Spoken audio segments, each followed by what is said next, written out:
Hello friends, Uttarakhandi Nivedita channel में आप सबका हार्दिक स्वागत और अभिनंदन। मेरे बुजुर्ग व्यूअर्स को मेरा सादर प्रणाम और नन्हे मुन्ने प्यारे प्यारे बच्चों को प्यार भरा आशीर्वाद। मोटिवेशनल स्टोरी सीरीज़ को स्टार्ट करने से पहले दो मोटिवेशनल लाइंस आप लोगों के लिए। मैं अकेले क्या कर सकती हूँ, इसके बजाय हमेशा यह सोचे कि मैं क्या नहीं कर सकती हूँ। चलिए आज की मोटिवेशनल स्टोरी शुरू करते हैं। मोटिवेशनल स्टोरी का शीर्षक है जिंदगी चलती रहती है, लाइफ इज़ गोइंग ऑन। कहानी है एक बालक सतीश की। सतीश पढ़ने में बहुत अच्छा था, बहुत होनहार। बचपन से ही सतीश विलक्षण प्रतिभा का धनी था। माँ बाप को सतीश पर बहुत विश्वास था। माँ बाप सोचते थे कि ये न जाने जीवन में कितना बड़ा काम करेगा, कितना अच्छा इंसान बनेगा। उस पर खूब ध्यान देते, उसकी पढ़ाई लिखाई के लिए हर व्यवस्था करते। प्रतिपल उसकी पढ़ाई लिखाई के लिए जितना वो कर सकते थे करते। इंटर तक तो सब बहुत अच्छा चला। सतीश माँ बाप के प्रत्येक बात का अक्षरशः पालन करता। लेकिन जैसे जैसे सतीश बड़ा होता गया, कॉलेज में उसने एडमिशन लिया, उसके जीवन का लक्ष्य बदल गया। सतीश दिन भर दोस्तों से घिरा रहता, अपना ज़्यादा समय दोस्तों के साथ व्यतीत करता। माँ बाप ने समझाया भी लेकिन उसकी समझ में नहीं आया। फर्स्ट ईयर था, इंटर तक बहुत अच्छा विद्यार्थी था, तो फर्स्ट ईयर का कुछ अंश उसके दिमाग फर्स्ट ईयर में कुछ अंश उसके दिमाग में था कि मैंने अच्छा करना है। फर्स्ट ईयर का रिज़ल्ट अच्छा रहा, बीएससी फर्स्ट ईयर का। सेकेंड ईयर में आते आते दोस्तों की संगत की रंगत इतनी चढ़ गई कि सतीश एक सब्जेक्ट में फेल हो गया। घर आया, माँ बाप ने बहुत समझाया, लेकिन सतीश ने कहा कि मैं स्वयं इतना समझदार हूँ कि मैं अपने लिए अच्छा कर सकता हूँ, और अपने को घर में ही कैद करके रख लिया।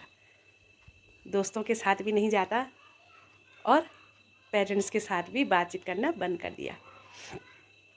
समय बीतता गया। जो सतीश के कॉलेज के प्राचार्य थे, उन्होंने सतीश का फर्स्ट ईयर का रिज़ल्ट देखा था और पारिवारिक संबंध भी प्राचार्य के सतीश से थे। प्राचार्य जी ने एक दिन सतीश को अपने घर पे बुलाया।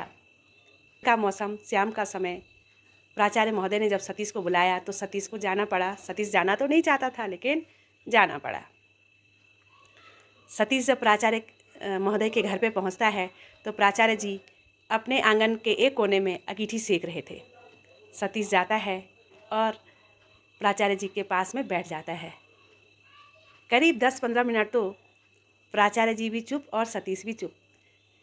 सतीश को लगा कि मैं बात कैसे करूं, मेरा प्रदर्शन इतना बेकार है, सर मुझे क्या कहेंगे। और प्राचार्य जी को लगा कि मैं इस बच्चे को क्या ही समझा सकता हूं, जो कि अपने जीवन में अवसाद की स्थिति से गुजर रहा है। 10-15 मिनट बाद प्राचार्य जी ने अंगीठी से एक कोयला निकाला और ज़मीन में फेंक दिया, मिट्टी में फेंक दिया। सतीश तपाक से बोल दिया, सर आप ये क्या कर रहे हैं। कोयला ज़मीन पे फेंका और फिर प्राचार्य जी ने वो कोयला उठा करके अंगीठी पे डाल दिया। प्राचार्य जी ने कहा, बेटा मैंने क्या किया। सतीश ने कहा, आपने पहले कोयला ज़मीन में फेंका, जलता हुआ कोयला जो कि अंगीठी में बहुत अच्छा जल रहा था, फिर आपने उसको ज़मीन में फेंका और फिर एक आध सेकंड बाद उठा करके कोयले को आपने अंगीठी में फेंक दिया। कोयला फिर से जलना शुरू हो गया। प्राचार्य जी ने कहा, बेटा मैं आपको यही समझाना चाह रहा हूँ, जीवन में उतार चढ़ाव तो आते रहते हैं, हमारे कार्यों के कारण उतार चढ़ाव आते हैं। आप पहले पढ़ने में बहुत अच्छे थे, आपके पेरेंट्स की आपसे बहुत उम्मीदें थी, लेकिन किसी कारणवश आपकी पढ़ाई की स्थिति में उतार आया, और यदि आप मेहनत करें तो आप फिर उसी पोजीशन में आ सकते हैं। ये कोयला आपको यही बता रहा है कि उसी पोजीशन में आना असंभव नहीं है, इसलिए आप मेहनत करें और आगे बढ़ें। सतीश प्राचार्य जी की बात को समझ गया। कहानी छोटी सी, कहानी आप और हमसे मिलती जुलती, हमारी युवा पीढ़ी से मिलती जुलती, जो कि डाउन आने पर सोचते हैं कि अब नहीं होगा, लेकिन कोशिश तो कीजिए, करना आपने है और रिज़ल्ट भी आपको ही मिलेगा। इसलिए आप कोशिश कीजिए। अप एंड डाउन तो लगा रहता है, अवसाद में जाने की आवश्यकता नहीं है। आप आगे बढ़िए, कोशिश कीजिए, आप ज़रूर ही निरंतर आगे बढ़ते रहेंगे। अपने मम्मी पापा के प्यार के साथ, ईश्वर के आशीर्वाद के साथ, परिवार के सहयोग के साथ अपने जीवन में कीजिए कुछ ऐसा कि हर कोई करना चाहे आप जैसा। Thank you.